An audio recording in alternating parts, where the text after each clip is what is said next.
Hello, assalamu alaikum warahmatullahi wabarakatuh. Akkam nagaa jirtu fayyaadha.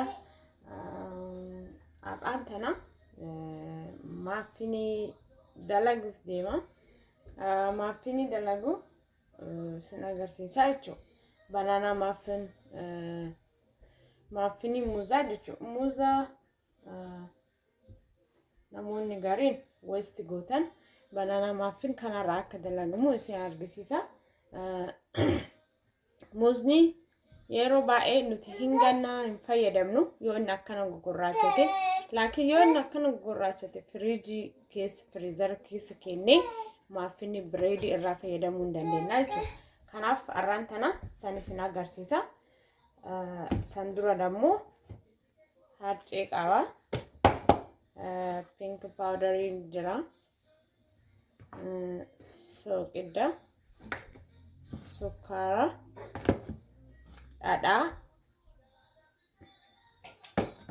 killee habbaa lama, muuzi sadii dalaguuf deema jechuudha.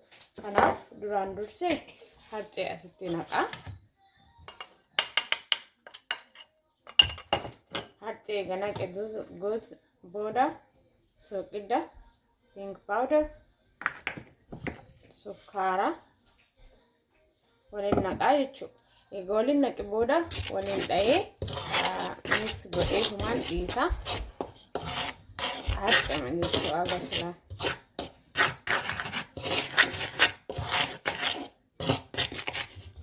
Achi booda immoo muuzii kennatti harraa jechuudha. Muuzii harka dhiqadhee jira. Yoo laaxxani kana gurraachata. Ayis illee keessaa naan baane.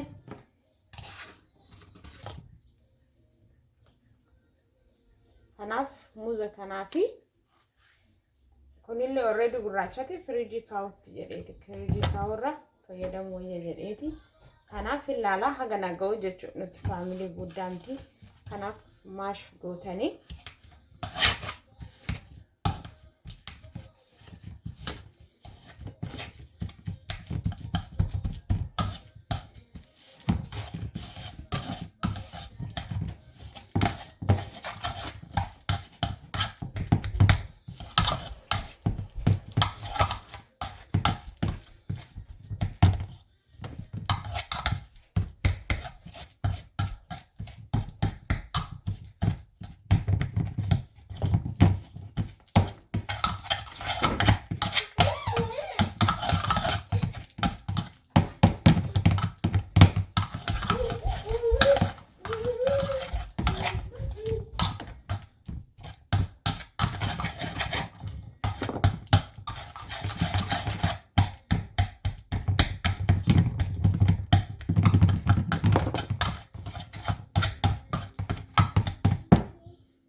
tokkotti hidhaadhaa jechuudha.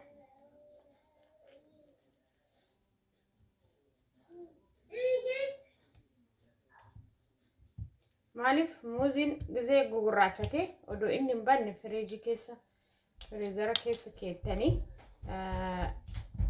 irraa dalagachuu dandeettanii west godhurra waan feetan irraa dalaydanii jechuudha. Yoo feetan daabboo irraa dalagumuu hin danda'a. Kanaaf next immoo yeroo jedhee daabboo irraa dalagee isin garsiisaa jechuudha.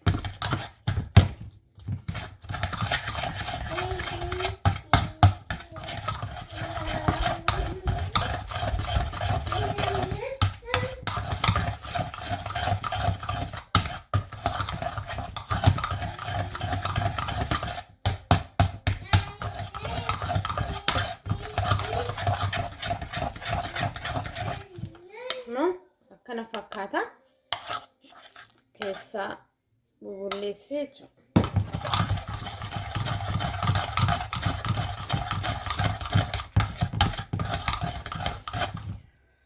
Kanaaf akkuma isin agarsiisetti kun harceedha.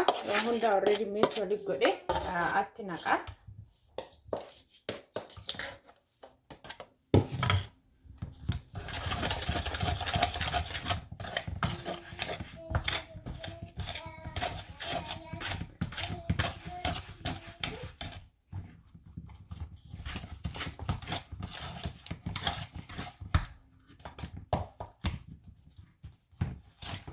maashina illee dhaabuma dandeettanii laakiin anum xiqqaadha. Ganama waan ta'eef fayyadamuu hin fedhini malee maashinni illee jira. Maafinii baay'ee odoo dalage yaa ammaaf garuu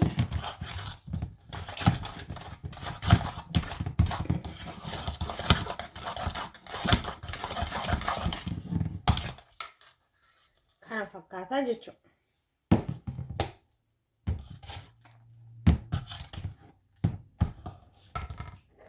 Kanaaf killee itti godhama. Killee hafe killee takkallee lamallee akkuma isin fedhii keessaniiti. Garuu immoo lama yoo gootan muuzaa abbaa sadifaa afurfaa gootanii ammallee yoo baay'ee isin harka laafee xiqqishoo itti hidhachuu hin dandeettanii haxxee jechuudha.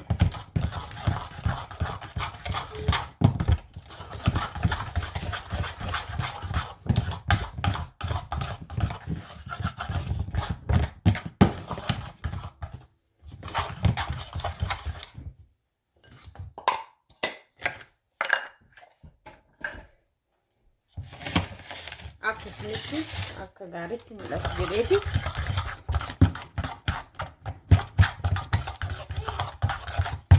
Kun amma biyaansi maafinii 6-7 ta'a.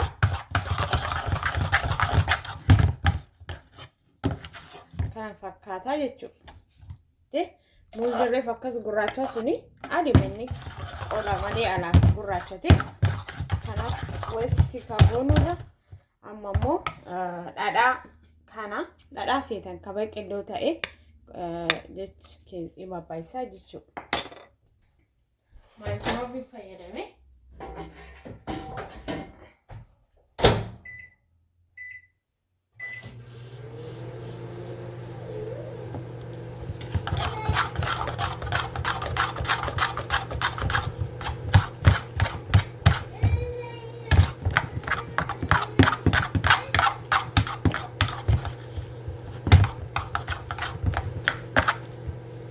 akka baay'ee illee qal'anne xiqqoona yaalaa qal'ate jechuun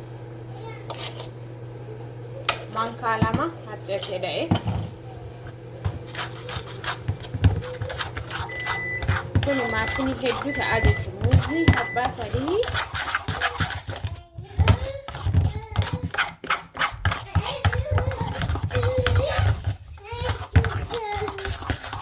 breakfastii ganama ciree keessan ijoolleef easy galgala dalaydanii yoo feetan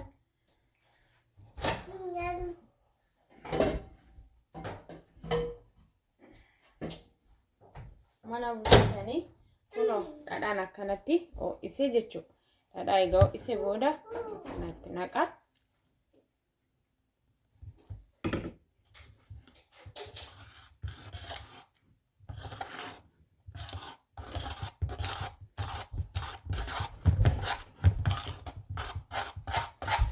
Kana fakkaataa ammaaf itti dhaabnee ready godhee isinii deebi'a. Galatooma maafinii kanas yoo jaalattan subscribe like godhuu hin dagatina. Walitti deebi'a.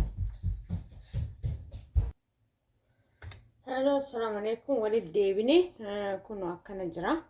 Egaa waan hundaa mix godhee geessee akkana jira jechuudha akkuma lixee.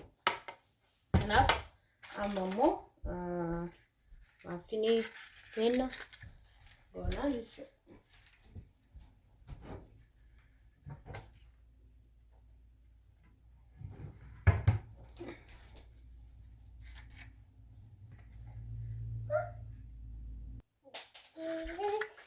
Amma muffin kaappii fayyadamna.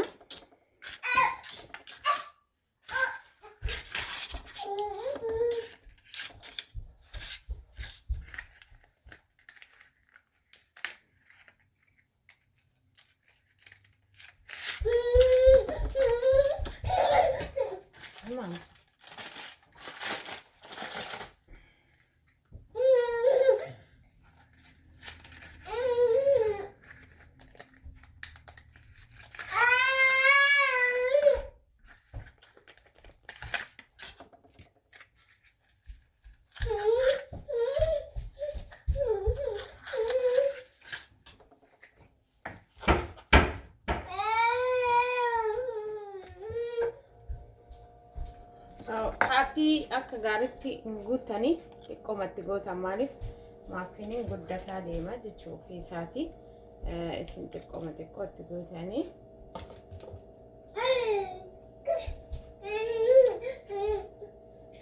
akka guddifne haafi meesaa haaf kaappii itti gootan maankaa tokko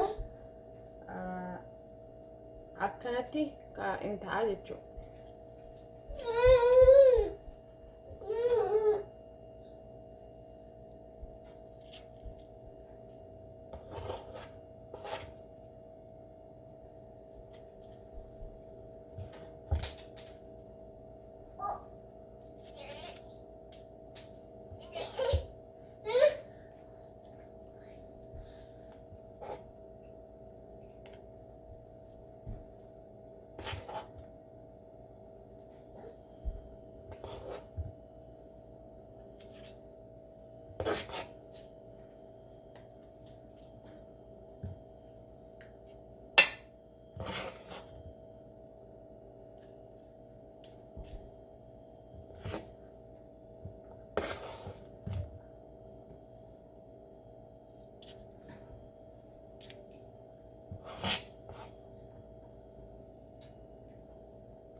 Kana fakkaata dhumarra waliin deebinaa yoo dhumate galatooma subscribe godhaa like godhaa video keenya share godhaa galatooma isin jedha waliin deebina.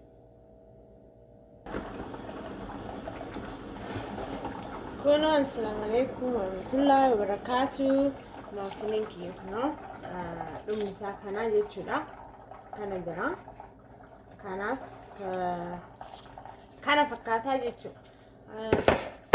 Muuzii gurraachatee qaawwa xiqqoo isii godhatee gatuu rodoon ta'in firiijii keessa kennee achi booda maafinii waa heddurra dalagannaa jechuudha. Kanaaf kaatti aanu maybe daabboo akka irraatti dalagannu isin agarsiisa. Maafiniin kiyya kunoo akkana jira. Ready da breakfast kenna fi jechuudha kana fakkaata abbaan fedhe lama sadii illee nyaatan waan manatti dalagattanii tasting bareedaadha kanaaf share like godha kana fakkaata akkanatti breakfast kenna kaarraa galatooma waan nadhageeffataniif breakfast kenna laaltaniif galatooma isinin jedha. Like subscribe godha share godha support nu godha galatooma nagatti enjoy.